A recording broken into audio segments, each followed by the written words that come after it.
Good morning, Miss Jeneline. Good morning, ma'am. Okay, Miss Jeneline, can you tell me about yourself?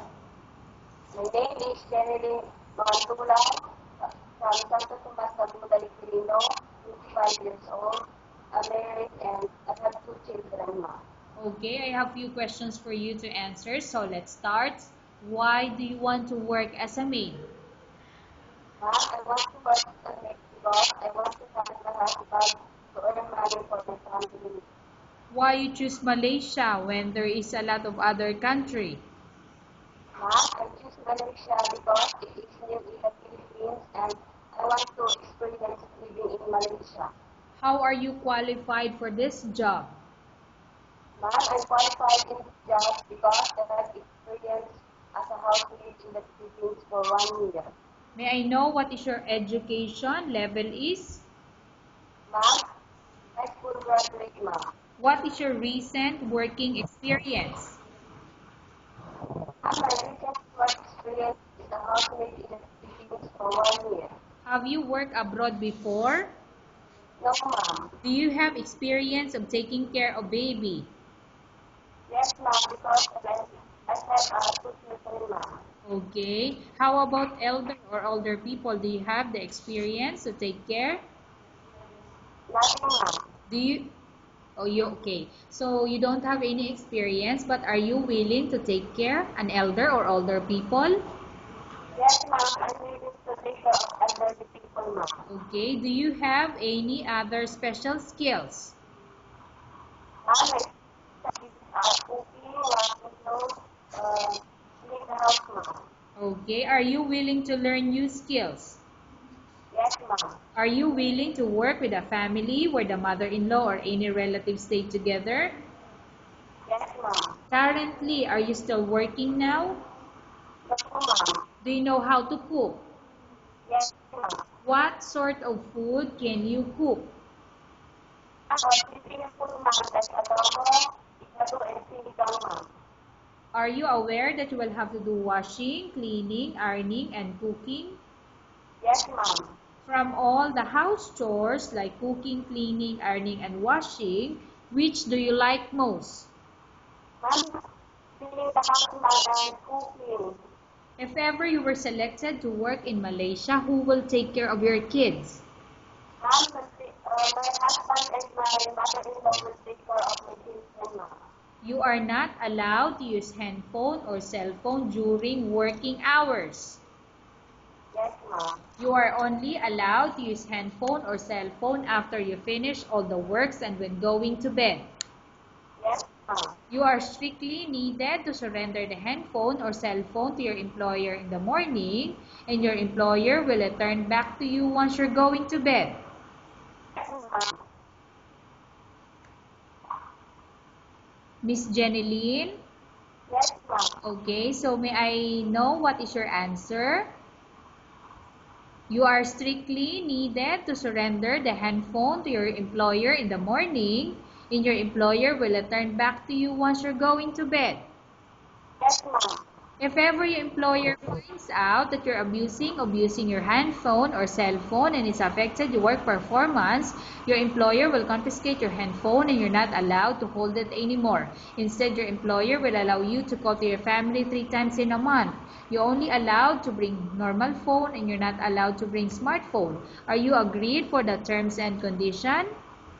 Yes, ma'am. Are you agreed to the rules and regulation for the handphone? Yes, ma'am. How many years is the contract as you agreed and understand? Ma'am, 2 years. Can you describe for me your ethics or your attitude? Ma'am, my ethics are hardworking, I have discipline, and I'm a honest person, ma'am. Okay. How can you assure to us that you will work hard in Malaysia? Ma'am, I can follow the rules and regulations, and I will do my job very well. Can you promise not to use the telephone without the permission of your employer? Yes, ma'am. Can you promise not to put on makeup but to dress properly while work? Yes, ma'am. Can you promise not to invite friends and relatives without the consent of your employer? Yes, ma'am. Can you promise not to ask for advance salary from your employer under any circumstances? Yes, ma'am. Do you really understand of the rules and regulation of the agency? Yes, ma'am. Do you pay any placement fee for you to come to Malaysia to work as a maid? No, ma'am. Do you have any history of sickness, example breast cancer or any other illness? No, ma'am. Do you suffer from any skin diseases, allergy or physical defect? No, ma'am. Have you suffered from any serious illness? No, ma'am. Do you smoke?